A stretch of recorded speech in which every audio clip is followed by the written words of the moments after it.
Бүгүн жогорку кеңеш менен президент отурган ак үйдү курчаган темир тосмону алууга киришти. Ал эми тосмону алуу эртең саат 10 башталып, анда жогорку кеңештин төрагасы Талант Мамытов келип, тосмону алууну баштоого өзү буйрук берди. Төраганын айтымында ак үйдүн тосмосун алуу боюнча алгачкылардан болуп, президенттин милдетин аткаруучу премьер-министр Садыр Жапаров өзү демилге өтүргөн.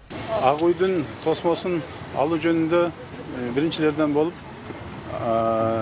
Садыр Нуркожо Жапаров көтөрдү.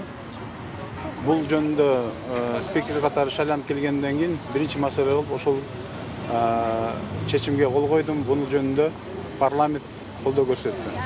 Ал эми ак үйдүн имаратын курчап турган темир тосмолордун бир бөлүгү алынбайт. Бул тууралуу жогорку кеңештин төрагасы Талант Мамытов белгиледи. Анын айтымында түштүк чыгыш тараптагы 2 тосмо калат. Себеби бул тосмолордо 2010-ж апрель окуяларында каза болгондордун тизмеси жазылган такта илинип турат. Андыктан алар тарых үчүн ушул жерде калтырылат, деди Мамытов. Бул жерде мына 7-апрелде курман болгон биздин эр азаматтардын аттары жазылып турат. Мына ошол бул дагы тарых, кыргыз элинин тарыхы. Ошондуктан ушул бир бурчту тарых үчүн калтырып коюу жөнүндө мындай чечим сунуш кылдык да. Сунуш болдук. Бул жерде ушул кийин тарыхта бир бөлүгү калса, 2 ушул бурчу. Анан ушул жерде жанакы бул да тарых болуп калган. Бул жерде кыргыздын эр азаматтарынын аттары жазылып турат албетте. Менимче тарыхый учурлар калыш керек деп ойлойм. Жогорку кеңештин айланасындагы темир тосмону алуу бул бир символикалык мааниге ээ экенин Бишкектин мэринин милдетин аткаруучу Балбак Түлөбаев билдирди. Анын айтымында Садыр Жапаровдун бул ниети эл менен бийликтин ортосундагы ажырымды жана аңды алып салуу. Бул жаңы бийликтин ниетин билдирерин белгиледи. Садыр Нуркожоевичтин бул идеясы бул бир символ. Ал айтып атат, мен бийлик менен элдин ортосундагы тосмолорду алып салайын деп. Бул темир тосмо, бул символ, символикалык мааниге ээ.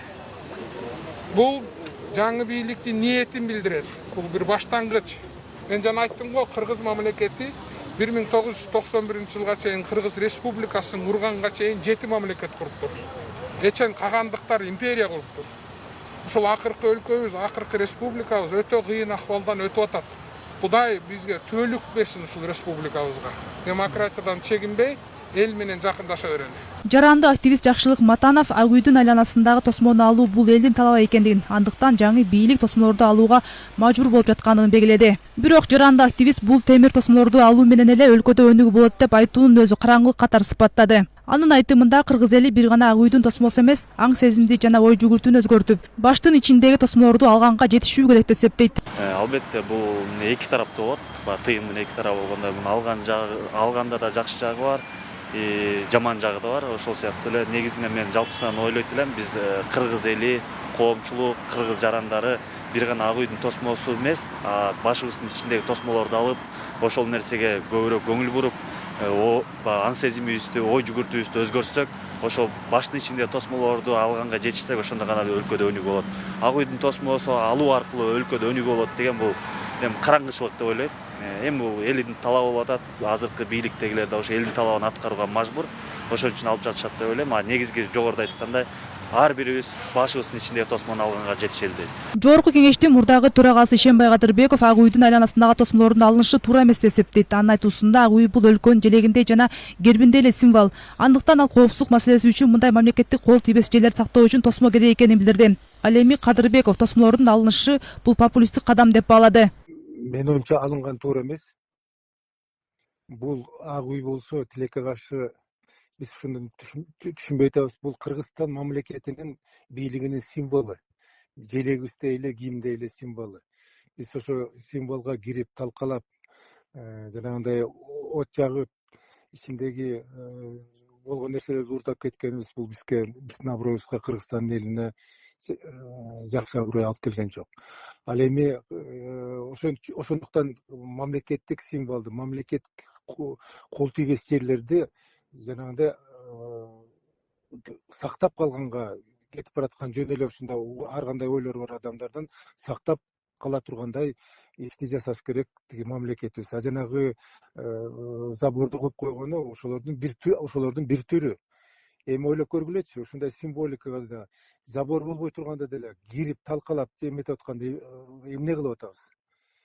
Ошондуктан жанагындай популисттик негизинде заборду алып коюп, анан ошол жактагы кирсе да болот, чыкса да болот, ким кааласа деген бул муну мен макул боло албайм. Ал эми ак үйдү курчаган темир тосмонун алынышын карапайым жарандар да колдоого алууда. Алар бүгүнкү бул көрүнүш Берлин дубалы алынгандай эле тарыхый окуя жана символикалык мааниси темир тосмону демонтаждоо эмес, элге жакын болду деген ойду айтышат. Андыктан коомчулук жаңы бийлик жаңыланууга чоң бир кадам таштады деп баалашууда. Момент болуп атат да. Мен даже ойлоп атам, баягы Берлиндин ортосунда стенаны алгандай эле болуп атат. Берлиндеги, билесиңер да баягы кайсы жылы. Анан ошол эми мыналар эми чыгылып, эл менен, бийлик менен эл бирге болуп, туура жолго түшүп, элдин ойлогон ою ишке ашырып, жакшы өсүп, өнүгүп кетсе, ошол эле биздин ойлогонубуз ошол эми. Биздин жаштарга, биздин балдарыбызга, неберелерибизге чыгылып, жакшы заман болуп, өсүп өнүгүп кеткенин эле ошо каалайбыз биз. Ошол Бул заборду эң туура алып атат. Мына көчө ачылат, Кудай буйртса, машиналар канча затор болот Бишкекте, ушу ачканы туура болуп атат. Анан президент болсо жана генеральный прокуратуранын немесин зданиясына отуруш керек, жаңы здание, эң сонун зданияда. Калган кээ бир министрликтер буяка көчүрүп, депутаттар ачык болуш керек. Депутаттар сүйлөп атпайбы? Бизге ачык эл менен болушубуз керек. Эң туура болуп атат, аябайчы. Элдер эс алсын бул жерге келип. Биринчиден бул элдин маанайын караш керек да. Бул заборду алып атканында элдин маанайы жакшы. Ушунча бол ушу Кыргызстандын элдеринин ушундай эмнеси көтөрүлгөнүн көрүп атабыз да. Бул эмнени дал дейт? Бул деген баягы жаңылануу деген ушундан башталат. Президент уже баштады жаңы.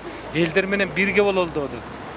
Бүт министерство болобу, депутаттар болобу, президент болобу, ошо эл менен бир бололу деген максатта ушу заборду алдык. Бул эң туура. Бул элдердин духун көтөрүп атат да. Ошон үчүн мына биздин ушу кылып аткан нерсебиздин баардыгын эми башка республикаларда ойлойм ушундай кабыл алат го деп, элдер менен бирге болот деп. Бул дагы чоң кадам, кыргыз эли үчүн чоң кадам. Бул коргондой болуп көрүнүп атат. Чак үй эмес эле. Эң жакшы деп ойлойм. Эми бул жерде иштегендер ошо биздин карапайым калк үчүн бир жакшы эр азаматтар келсе деп ниет кылып жанагыдай башчыбызды алып келдик. Эми ага ишенебиз деп ойлойм. Ошондуктан жанагы ошондой башчыбыз, карапайым эл өзү май чайнап отурганда карапайым эл эмне ичип жеп атат деп ойлонгон адам иштеп кете алат. Тазалык муниципалдык ишканасынын кызматкерлеринин айтымында демонтаж кылууга 3-4 күн же 1 жума талап кылынат. Ошондой эле эми имараттын тегерегин көрктөндүрүү боюнча иш башталат. Белгилей кетсек, 5-6 октябрда болгон саясий окуялардан кийин коомчулук социалдык тармактын колдонуучулары ак үйдүн тосмосун алуу сунуштарын айтып чыгышкан. Ал эми кече парламенттин жыйынында Жогорку кеңештин жаңы шайланган төрагасы Таланат Мамытов ак үйдүн алдын курчап турган тосмону алып салууну суруштап, бул Сады Жапаровдун идеясы экенин айтып, колдоголарын билдирген. Дагы эске салчу жагдай 2012-жылдын 3-октябрында Ала Тоо аянтында Кумтөр ген улутташтыруу боюнча митингге чогулгандар парламенттин имаратына кирүүгө аракет кылышып, топтолгондор ак үйдү көздөй бет алган. Ал эми ата журт лидери Ташиев баш болгон бир нече адамдар ак үйдүн тосмосунан ашып кирген. Милицияларды кармаган жаналардын арасында Ташиевден сырткары ошол кездеги депутаттар Сады Жапаров менен Таланат Мамытов болгон. Белгилей кетсек, Жогорку кеңештин административдик имаратын курчап турган темир тосмо туңгуч президент Аскар Акаевдин учурунда 2000-жылдардын башында тургузулган.